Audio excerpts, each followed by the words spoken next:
Please subscribe to my channel and press the bell icon. Hi everyone, welcome to today's presentation, which is about derivatives.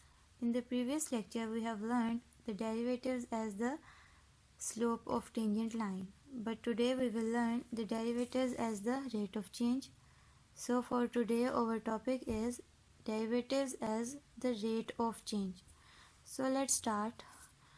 What derivatives tells us? Derivatives tell us how fast something is changing, and this is the rate of change.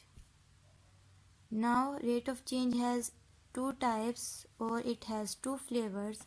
First one is the average rate of change, and the second one is instantaneous rate of change. And this instantaneous rate of change gives us the derivatives.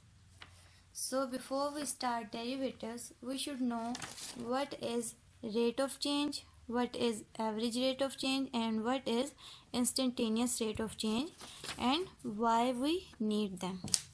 So the question is, what is rate of change? Whenever something is changing and it is changing with respect to something else.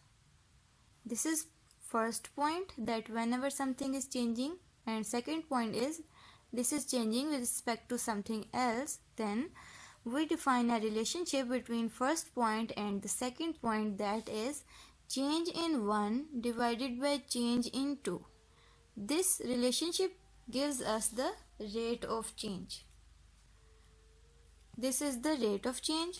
For example, if you are going to your home in a car and you have the total distance is 300 kilometers and you have traveled 100 kilometers, 200 kilometers are more to go.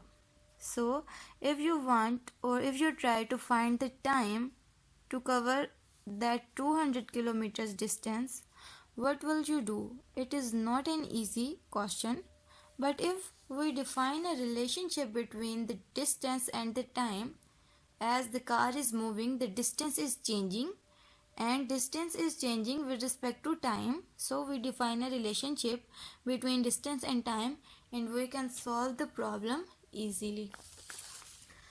Every field has its rate of change. We call them by different names like run rate and interest rate. So now the question is, what is average rate of change and what is instantaneous rate of change, and why we need them? Why we need both type of rate of changes? So we will use the same example of the car. Let the car is moving from point 1 to point 2 and it covers the distance of 200 kilometers. We want to find the speed. How can we find the speed? We will define a relationship between the distance and the time, as distance is changing with respect to time. So speed is equals to change in distance divided by change in time. Change in distance is equals to delta d, and change in time is equals to delta t, where delta d is equals to d2 minus d1. d2 is the point where car stops and d1 is the point from where car starts. And similarly, t2 is the time where the car stops, and t1 is the time where car starts. So as it covered 200 kilometers, and it started from the point 0, so the change in distance is equals to 200 minus 0, and similarly change in time is equals to 5 minus 0. By solving it, we get the speed, which is equals to 40 kilometers per hour. This is the average speed of the car. This is how we can find the average speed. Remember, whenever you want to find the average of anything, you must have 2 points. If you don't have 2 points, you cannot find the average. So remember, whenever you have to find the average, you need 2 points. Now Let's suppose that the car had an accident at some particular time. Let's suppose at t is equals to 5, the car had an accident. And the question is, how can we find the average speed of the car at that particular time, at the time of accident? How can we find the speed? So this is the central question behind derivatives, that we want to find the instantaneous speed, instantaneous rate of change of speed at that particular time. This is the central question behind derivatives. So what is the instantaneous speed? If we use the same formula for instantaneous rate of change what we have used for the average rate of change, what will happen?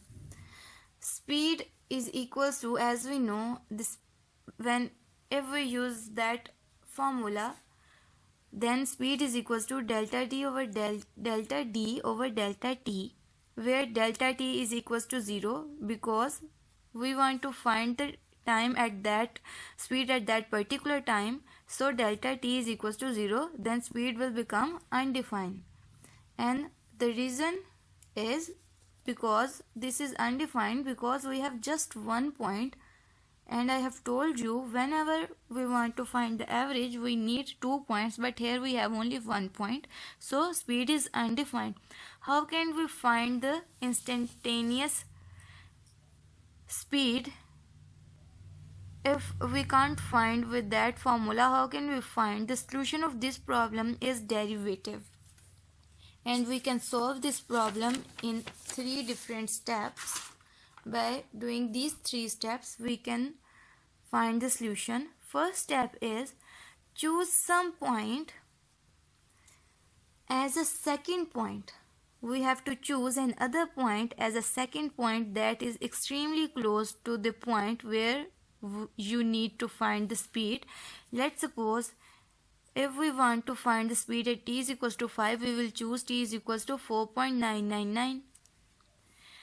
And the second step is, as we have 2 points now, we will find the average speed over that interval, which is equals to delta d over delta t. And third step is, we will choose an interval that is extremely close to 0 but not 0. We will apply the limit that delta t is approaches to 0 but it is not exactly equals to 0, and this is the instantaneous rate of change.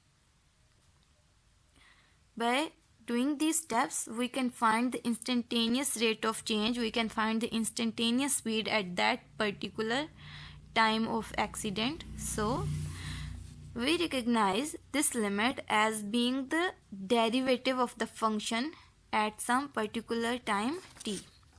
Now I will explain you the same process by this graph. I have explained this graph in the previous videos. If you haven't seen them, you can go and see those videos. This is the curve of the graph y is equals to f of x, and this distance is delta x, which is change in x. This is delta y, that is change in y, where delta x is equals to x2 minus x1 and delta y is equals to f of x2 minus f of x1. Then what is the average of y with respect to x, as y is changing with respect to x? So the average of y with respect to x is delta y over delta x, which is equals to f of x2 minus f of x1 over x2 minus x1. This is the average rate of change of y with respect to x. Now if we apply the limit delta x approaches to 0, we will get the instantaneous rate of change of y at this particular point. So we apply the limit delta x approaches to 0, delta y over delta x is equals to limit x2 approaches to x1. Now how delta x will approach to 0? If we let x2 approach to x1, then the distance between them will approach to 0. So limit x2 approaches to x1, f of x2 minus f of x1 over x2 minus x1. This is the instantaneous rate of change of y with respect to x. And this is also equals to f prime of x. This is the derivative of the function. This gives us, this instantaneous rate of change gives us the derivative of the function, as I have told you in the start of the video. So from all this we can say that the derivative of a function at some point a, that is f prime of a, is the instantaneous rate of change of y is equals to f of x with respect to x when x is equals to a.